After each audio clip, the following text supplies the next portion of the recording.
My name is Roland. My son got married on a private vineyard last month. My invitation must have been lost in the mail. My invoice, however, arrived perfectly on time, for the full amount. He holds up the invoice, then tilts it toward the light, revealing a faint, official-looking watermark. At first, I thought it was a mistake, a sick joke. Then I saw the line items, specifically line 14, AV Systems and Digital Archival, $12,000, for a wedding, and line 9, Genealogical Consultation and Verification, $2,500. Why does a wedding need a genealogist and a professional archivist? So I did what any self-respecting, uninvited father would do. I decided to pay it. Well, not pay it, audit it. I hired my own professionals. And what my archivist found in the public satellite feed of that vineyard doesn't look like a wedding. It looks like a signing, a transaction, with a lot of security wearing guest clothes. And the genealogist, she didn't trace family trees. She traced asset trees, and found a branch with my name on it, connected to a company I've never heard of, incorporated on the exact date my future daughter-in-law supposedly started dating my son. This wasn't a wedding. It was a merger, and they sent me the bill to see if I was smart enough to read the fine print. I've just received the full dossier. What's inside will rewrite my family's last 10 years. But before I open it, I need to know who's in this with me. Where are you watching from? Drop it in the comments. The vibe in your city might just match the energy of what we're about to uncover. To my core subscribers, the ones who connect the dots before I even draw the lines, you're the reason this channel exists. Salute. If you're new here and your curiosity just punched you in the gut, don't just stand there. Like subscribe and hit that bell like you're triggering an alarm. You're not following a drama, you're intercepting a signal, and the next transmission changes everything. Now, let me tell you my story. The envelope arrived on a Thursday. I remember because Thursdays are when I drive to the cemetery to visit Celeste. 3 years she's been gone, and I still tell her about my week like she's listening. Maybe she is. Maybe that's why what happened next felt like her warning me from wherever she is now. The envelope was cream-colored, expensive paper, the kind that whispers money before you even open it. Return address: Rosewood Vineyards Estate and Events, Napa Valley, California. I don't know anyone in Napa. Inside was an itemized invoice, $47,362, due upon receipt. And at the top, in elegant serif font, event name, Sterling Ashford Wedding Celebration. Sterling Ashford. My son's name is Orion Ashford. He'd been dating a woman named Isla Sterling for 2 years. I'd met her twice. Both times felt like I was being interviewed for a position I didn't apply for. My hands went cold. I scanned the document. Line by line. Catering for 150 guests. Premium wine pairings. A 7-piece jazz ensemble. Floral arrangements that cost more than my first car. And then, buried in the middle, 2 line items that made my chest tighten. Line 9. Genealogical Consultation and Verification Services. $2,500. Line 14. Professional AV Systems and Digital Archival Package. $12,000. I've been to weddings. Hell, I've paid for weddings. You hire a photographer, maybe a videographer if you're fancy, but a genealogist, a professional archivist, and $12,000 for AV systems? That's not wedding coverage. That's documentation. That's evidence. I called Orion immediately, straight to voicemail. I called again. Same thing. I texted, "Son, I need to talk to you. Please call me back." 3 hours later, a text arrived. "Dad, I'm traveling for work. Everything okay?" Traveling. For work. A week after his wedding. I typed back, "Congratulations on your marriage. I just received the invoice." The typing bubble appeared. Disappeared. Appeared again. Then, finally, "We'll talk soon. It's complicated." Complicated. That word sat in my gut like a stone. I didn't sleep that night. Instead, I pulled out my laptop and did what any 72-year-old man who used to run a construction business does when something doesn't add up. I started digging. Isla Sterling, daughter of Damian Sterling, CEO of Sterling Global Properties. Net worth, $340 million according to Forbes. The kind of man who doesn't just buy property, he reshapes skylines. I scrolled through his company's website, press releases, acquisitions, partnerships, and then, buried in a 2019 filing, I saw it. Sterling Global Properties announces joint venture with Ashford Heritage LLC, a newly incorporated asset management firm specializing in legacy estate consolidation. Ashford, my last name. I clicked the link. The company had been incorporated on March 14, 2022. The exact date, according to Isla's Instagram, that she and Orion made their relationship official. I sat back in my chair, the blue light from the screen washing over my face. This wasn't a coincidence. I opened the invoice again and stared at Lien 14. Digital Archival. I Googled the vendor, Archival Integrity Solutions. Their tagline, securing your most important transactions for posterity. Transactions, not memories. Transactions. I grabbed my phone and called the one person I knew would tell me the truth, even if it hurt. Ruby, Celeste's younger sister, the woman who never sugarcoated anything. She answered on the second ring. Roland, it's late. Ruby, did you know Orion got married? Silence. Ruby. Yes, she said quietly. I knew. And you didn't think to tell me? He asked me not to. He said you'd understand later. Understand what? Another pause. Then, in a voice barely above a whisper, that it wasn't about you. It was about what you represent. I felt the floor tilt beneath me. What I represent. Your name, Roland. Your history. He said Isla's father needed assurances, legal assurances, that you wouldn't interfere. The line went dead in my hand. I sat there in the dark, the invoice glowing on the table in front of me, and for the first time in 3 years, I wished Celeste was alive, not to comfort me, but to tell me what the hell I'd just stumbled into. If you've ever felt erased by the people who were supposed to love you most, drop a comment and subscribe, because this is just the beginning.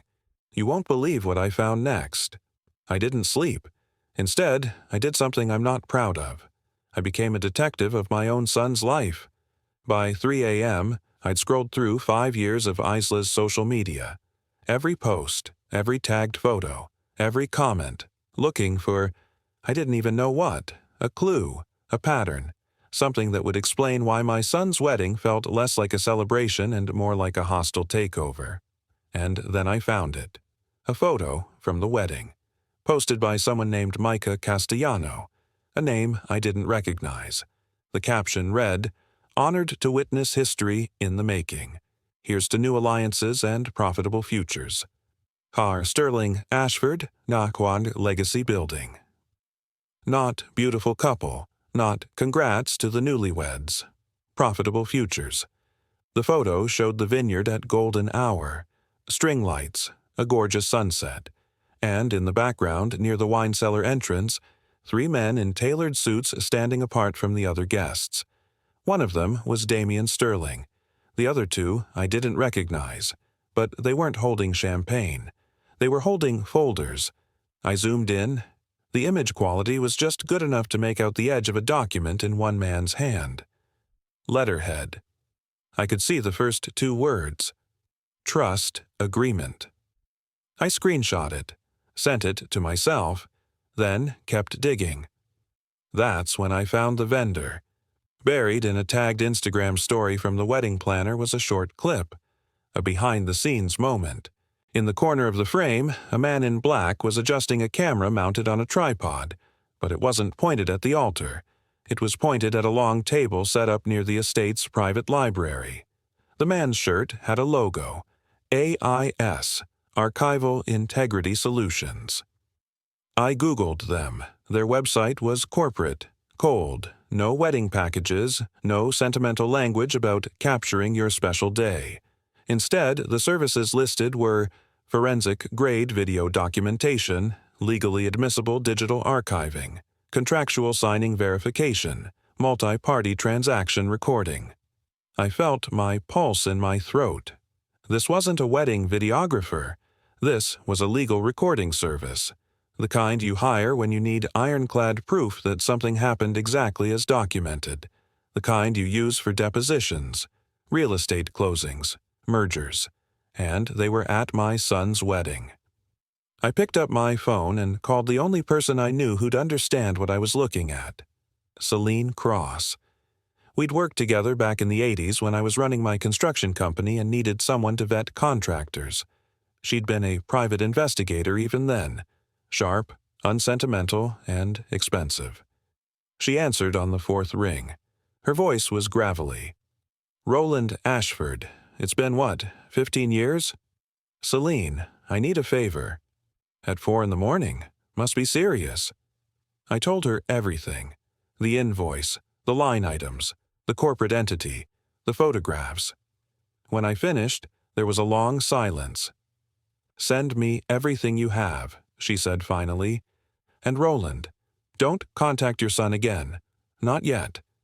"Why?" "Because if this is what I think it is, you're not just uninvited, you're a liability." The word hit like a slap. What does that mean?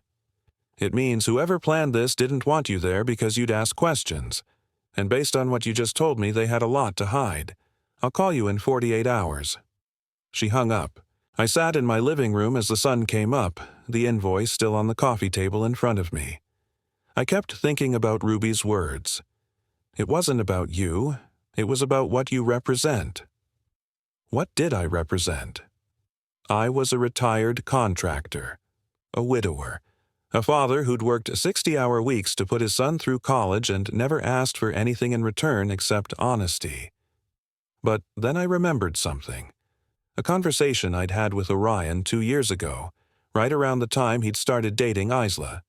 He'd asked me, casually, about my old business partner, a man named Micah Brennan, the one who'd disappeared in the 90s after our company collapsed, taking investor money with him. At the time, I thought Orion was just curious, making conversation. Now, I wasn't so sure. I opened my laptop and typed into the search bar, Micah Brennan plus Damian Sterling. The first result made my blood run cold. It was a decades-old lawsuit, filed by Sterling Global Properties against Ashford and Brennan Construction for breach of contract and fraud. I'd been cleared, legally exonerated. But Damian Sterling's name was all over the case, and, according to the court documents, he'd lost $2.3 million in the deal. I sat back, the pieces clicking into place. Damian Sterling hadn't forgotten, and somehow, 27 years later, he'd found a way to collect. Through my son. Celine called me back 36 hours later. Not 48. That's when I knew she'd found something bad. "I'm sending you a file," she said without preamble. "Don't open it in public. And Roland, when you see what's inside, don't do anything stupid." The email arrived 2 minutes later. Subject line, Ashford Dossier. Confidential. I clicked it open. The first document was a marriage certificate. Orion Ashford and Idla Catherine Sterling. Date, October 12th. But underneath, in smaller print, was something I didn't expect. Witnessed by Damian R. Sterling, Micah L. Brennan, Celeste R. Ashford, estate representative. My wife's name. Celeste had been dead for 3 years. I read it again, my vision blurring. Estate representative. They hadn't listed her as a witness in person. They'd listed her estate, my late wife's assets, her trust, the small inheritance she'd left behind, mostly for Orion. I scrolled down. The next page was a trust modification agreement dated 8 months ago. It transferred signatory authority of Celeste's estate from me, her surviving spouse and executor, to Orion, with Damian Sterling listed as financial overseer and advisory trustee. I hadn't signed this, but there, at the bottom, was a signature that looked disturbingly like mine. My chest tightened. I grabbed my phone and called Selene. "Did you see the signature?" I asked. "I did. I also sent it to a forensic document analyst. It's a forgery. A good one, but a forgery." "How is that even possible?" "Because someone had access to your real signature. My guess? A contract you signed years ago. Maybe something related to the old business with Brennan. They scanned it, digitized it, and used it to authorize the trust transfer." I felt my hands go cold. So Orion has control of Celeste's estate. But why does Damien need to be involved? Selene paused. "That's where it gets complicated. Keep scrolling." I did. The third document was a shareholder agreement for Ashford Heritage LLC, the company I'd found incorporated the day Isla and Orion went public, and there, listed as founding partners, Orion J. Ashford, 40% equity, Isla C. Sterling, 30% equity, Damien R. Sterling, 20% equity, Micah L. Brennan, 10% equity Brennan, the man who destroyed my business 27 years ago, the man who vanished with investor money, the man everyone assumed was either dead or living under a new identity in another country. He was back, and he was in business with my son. "Selene," I said slowly, "what exactly does Ashford Heritage LLC do?" "That's the thing, Roland. On paper, nothing. It has no assets, no employees, no operations. It's a shell, but it's been receiving regular wire transfers, big ones, from Sterling Global Properties." "How big?" $750,000 every quarter for the last 18 months, categorized as legacy consulting fees. I did the math in my head. $4.5 million. Consulting for what? That's what I'm still trying to figure out. But Roland, there's something else. The wedding wasn't just a wedding. It was a signing ceremony. I pulled satellite footage from a third-party security feed. Totally legal, by the way. At 4:47 p.m., about an hour before the ceremony started, 6 people entered the vineyard's private estate office: Damien, Isla, Orion, Brennan, and 2 lawyers. And they were in there for 90 minutes. When they came out, Orion was carrying a leather portfolio, the same one visible in 3 different wedding photos, always close to him, never put down. In one shot, you can see the edge of a document inside. I enhanced it. My screen pinged. A new image loaded. It was grainy but readable. The document header said, "Transfer of beneficial interest, irrevocable trust." Below that, in smaller text, "Re. Estate of Celeste, R. Ashford, grantor rights assignment, I couldn't breathe." "They used the wedding as cover," Selene said quietly. "While everyone was watching the ceremony, your son signed away control of his mother's estate to a corporate entity controlled by Damien Sterling. And the genealogical consultation. That was to verify bloodline and inheritance legitimacy. The archival services, that was to create a legal record that would hold up in court if anyone ever challenged it." I sat there, the phone pressed to my ear, staring at my wife's name on the screen. "Why?" I whispered. "Why would Orion do this?" "I don't know yet, but Roland, whatever Damien promised him, it was big enough to betray you, and his mother's memory." I ended the call and sat in the silence of my living room. Then I did something I hadn't done since Celeste died. I cried. I drove to Arizona without telling anyone.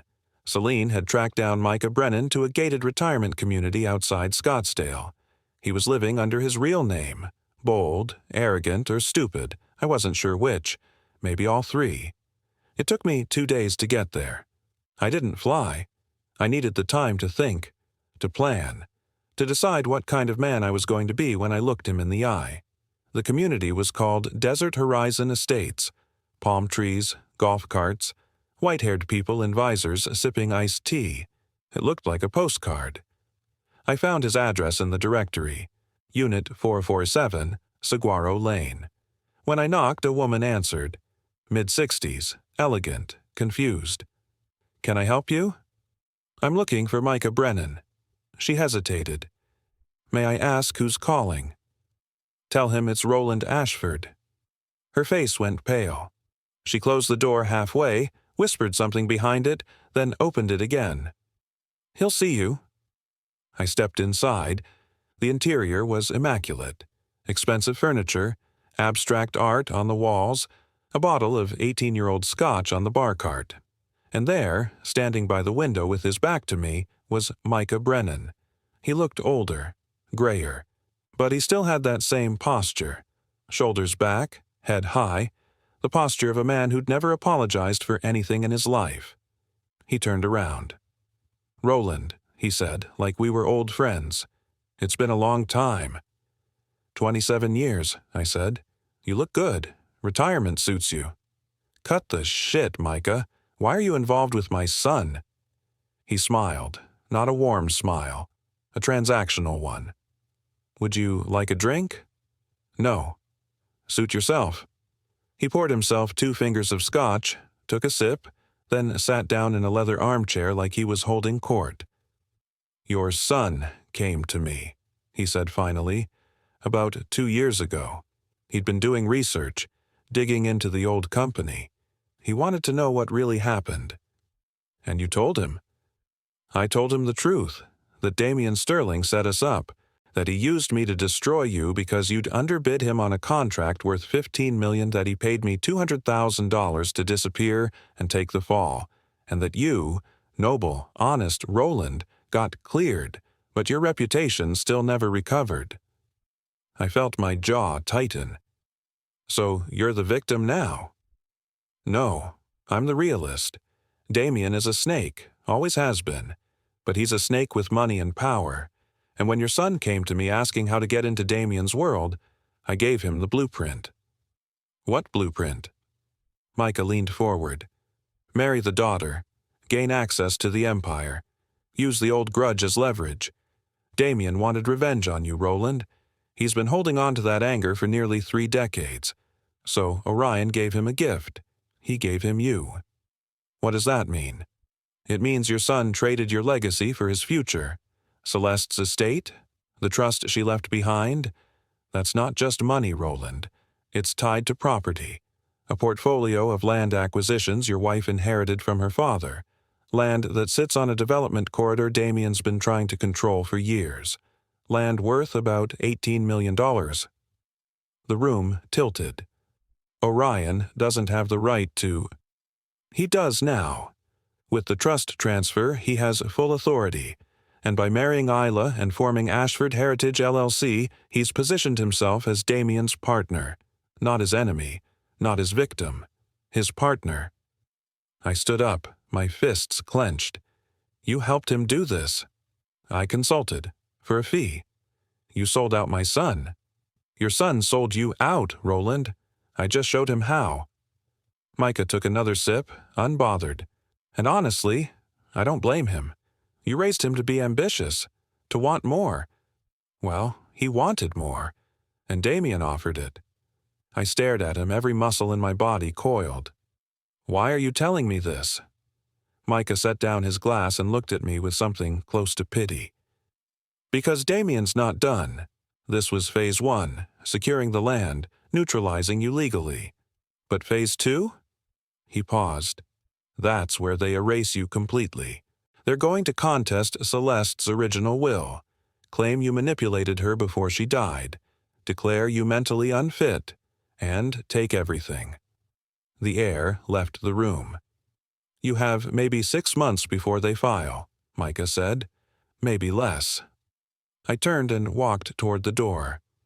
"Roland," Micah called after me. "One more thing." I stopped but didn't turn around. "Your son. He thinks he's winning, but Damian doesn't share. When this is over, Orion's going to find out he was never a partner. He was a pawn." I stepped outside into the Arizona heat, the sun burning against my skin. And for the first time since this started, I wasn't sad. I was angry. I know what you're thinking. Roland needs to fight back. And you're right. But how? Drop your strategy in the comments, and if you're not subscribed yet, do it now. Because the next chapter? That's where I stop playing defense, and Damian Sterling is about to learn what happens when you corner a man with nothing left to lose. I showed up to Orion's house unannounced on a Sunday evening. Celine had advised against it. "You need more leverage first," she'd said, "more documentation." But I didn't need more documentation. I needed to look my son in the eye. The house was in Greenwich, Connecticut, a colonial with ivy crawling up the brick, the kind of house you buy when you want people to know you've made it. I knew Orion hadn't paid for it. Damian had. I rang the doorbell. Isla answered. Her face went from polite smile to pure panic in under a second. "Roland," she said, her voice tight. "We weren't expecting—" "I know." I stepped past her into the foyer. She didn't stop me. Orion was in the kitchen, pouring wine. When he saw me, the bottle slipped slightly in his hand. A few drops of Cabernet hit the marble counter. "Dad." His voice was steady, but his eyes weren't. "Orion." I walked closer, slowly, deliberately. "Nice place. Must have cost a fortune." "We're doing well," he said carefully. "I can see that." I looked around. Marble countertops, custom cabinetry, a sub-zero fridge. Consulting business must be booming. "Dad, if you're here about the wedding, I'm here about a lot of things." I pulled a folder from inside my jacket and set it on the counter between us. "But let's start with this." Orion stared at the folder like it might explode. "What is that?" "Open it." He didn't move, so I opened it for him. Spread the documents out like cards in a poker game. The forged signature, the trust modification, the corporate filings, the wire transfers, satellite footage stills from the vineyard showing him entering the estate office with Damian and Brennan, and, finally, a printout of Celeste's original will, with her handwritten note in the margin. "Ensure Roland is protected. Always." Ela had gone pale. Orion's jaw was clenched so tight I could see the muscle twitch. "Where did you get this?" he asked quietly. "Does it matter?" "Yes." "Why? Because you need to know which lie to tell me next?" His head snapped up. "I never lied to you. You didn't tell me you were getting married. You forged my signature. You signed away your mother's estate to a shell company controlled by the man who tried to destroy me 30 years ago. Which part of that isn't a lie?" "You don't understand. Then explain it to me." My voice echoed through the kitchen. "Explain to me why you needed a genealogist at your wedding. Explain why you needed forensic-grade archival documentation. Explain why your business partner is a man who stole from me and disappeared." Orion's face was red now, his fists balled at his sides. "Because Damian offered me something you never could." The words hung in the air like smoke. "And what was that?" I asked quietly. "A future." His voice cracked. "A real future. Not scraping by. Not watching every dollar. Not living in the shadow of a failed business and a father who was too proud to admit he lost." I felt something break inside my chest. "Your mother left you everything she had," I said. "That was your future." "That was her future. I wanted my own." He looked at me with something close to contempt. "Damian offered me partnership, real equity, access. He said if I could secure the land for Mom's estate, he'd bring me into Sterling Global as a VP. He'd mentor me, give me what you couldn't. And all you had to do was betray me. You were already irrelevant, Dad." The words came out cold, clinical. "Damian didn't need you gone. You were already gone. I just made it official." Isla reached for his arm. "Orion, stop." But he pulled away from her. "No. He needs to hear this. I spent my whole life watching you play the victim. Poor Roland, betrayed by Brennan. Poor Roland, lost everything. But you never fought back. You just folded. And I swore I'd never be like that." I stood there, looking at my son. This man I'd raised, put through college, taught to swing a hammer and balance a checkbook, and realized I didn't recognize him anymore. "You're right," I said finally. "I did fold. After Brennan, after the lawsuits, after your mother got sick. I folded because I thought protecting you was more important than fighting back. I gathered the documents, put them back in the folder. But here's what you don't know, Orion. Damien isn't mentoring you. He's using you. And when he's done extracting every asset from your mother's estate, every piece of leverage from my name, he's going to cut you loose. Because that's what men like him do. You're wrong. Am I? I pulled out one more document. The last one. This is a secondary filing I found buried in Sterling Global's corporate records. It's a buyout clause, dated 6 months from now. It gives Damien the right to purchase your shares in Ashford Heritage LLC for $1. $1, Orion. That's what you're worth to him. Orion's face went white. Isla grabbed the paper, read it, then looked at Orion with horror. You didn't tell me about this, she whispered. I didn't know. Of course you didn't. I picked up the folder. Because you were too busy thinking you'd outsmarted everyone, including me. I walked toward the door, then stopped. The invoice for the wedding? I'm not paying it. You want Damien's world? You pay for it yourself. I left them standing in their beautiful kitchen, surrounded by everything they thought they'd won. CTA. You think I walked away for good? Think again. The next chapter is the endgame. Comment below. Do you think Orion deserves a second chance? And subscribe, because what happens next will redefine everything you thought you knew about revenge and redemption. 3 weeks later, I received a call from Orion. Dad. His voice was raw. Can we talk? We met at a diner halfway between our houses. Neutral ground. He looked like he hadn't slept in days. Damien's lawyers sent me a letter, he said quietly, sliding it across the table. They're exercising the buyout clause. I'm out. Isla's father won't even take my calls. I didn't say anything, just let him sit with it. I thought I was being smart, he continued. I thought I was finally taking control. But you were right. I was just a way in. And your mother's estate. He looked down. Tied up in legal holds. Damien's claiming the transfer was made under duress, that I wasn't mentally competent when I signed. He's using the same playbook he was going to use on you. The irony wasn't lost on me. I'm sorry, Dad. His voice broke. I'm so sorry.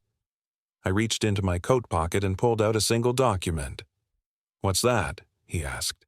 Your mother's original trust. The real one. The one she signed a week before she died. His eyes widened. I never filed it, I said, because she made me promise I'd only use it if you were ever in real danger. She knew you were ambitious. She knew you'd make mistakes, but she also knew you were her son. I slid the paper toward him. In this version, the estate can't be transferred without both our signatures, mine and yours. Not forged, not coerced, both. Orion stared at the document, tears streaming down his face. Damien doesn't know this exists, I continued, and if we file it now, every transfer he made is void. The shell company disappears. The land goes back into the trust, and you and I, together, decide what happens next. Why would you do this? He whispered. After everything I did? I thought about Celeste, about the nights she'd lie awake worrying about Orion, about his future, about whether we'd raised him strong enough to survive the world. Because you're still my son, I said, and your mother believed in second chances. He covered his face with his hands and sobbed. We sat there for a long time, the diner noise swirling around us.